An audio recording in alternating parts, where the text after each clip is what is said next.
Si è conclusa lo scorso 10 gennaio nel territorio della Capitaneria di Porto Empedocle, Guardia Costiera, l'operazione nazionale complessa di controllo sulla filiera di pesca denominata Tallone d'Achille,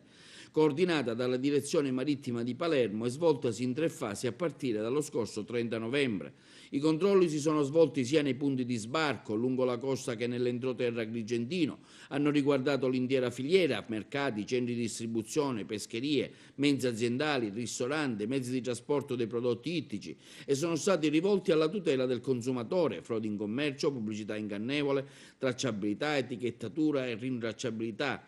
alla salvaguardia della salute, commercializzazione dei prodotti conservati in violazione di norme igienico-sanitarie, alla conservazione degli stock ittici, commercializzazione di specie sotto la taglia minima. Gli accertamenti in mare sono stati finalizzati al controllo della licenza e degli attrezzi, della tabella minima di armamento, della regolare assunzione dell'equipaggio, fino alla corretta tenuta dei documenti di bordo e al possesso delle previste dotazioni di sicurezza. Nel corso dell'attività è stato rilevato il generale allineamento alle norme in materia da parte delle imprese di pesca e della maggiore parte degli esercizi commerciali controllati, grazie anche all'opera di formazione e sensibilizzazione della Guardia Costiera, che si affianca ai periodici accertamenti svolti dai militari del Corpo con la consueta collaborazione del personale veterinario dell'ASP 1 di Agrigento. I principali dati dell'operazione condotta nel circondario marittimo di Porto Empedocle sono stati impiegati personali e mezzi della Guardia Costiera, 28 militari, 2 unità navali, 2 mezzi terrestri. I controlli effettuati sono stati 31, 10 le sanzioni amministrative elevate, un illecito penale segnalato all'autorità giudiziaria.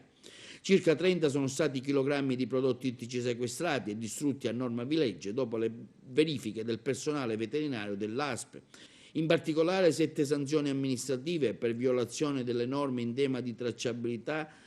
ed etichettatura del prodotto. Sono state elevate al direttore e all'amministratore unico di un ipermercato di Agrigento, al responsabile della ditta fornitrice di prodotti ittici con sede a Rimini, al legale rappresentante di una cooperativa di Favara specializzata in servizi di ristorazione ad enti pubblici e privati, al proprietario di una ditta di prodotti ittici congelati di Raffadali, al responsabile punto vendita di un supermercato di Agrigento, al titolare di una pescheria sempre di Agrigento, al proprietario di un ristorante. Altre 3 sanzioni di euro 1.500 sono state levate a carico di altrettanti venditori abusivi, 2 di Porto Empedocle e 1 di Agrigento. Infine il direttore e l'amministratore unico di un ipermercato agrigentino sono stati deferiti alla Procura della Repubblica per il reato di frode in commercio.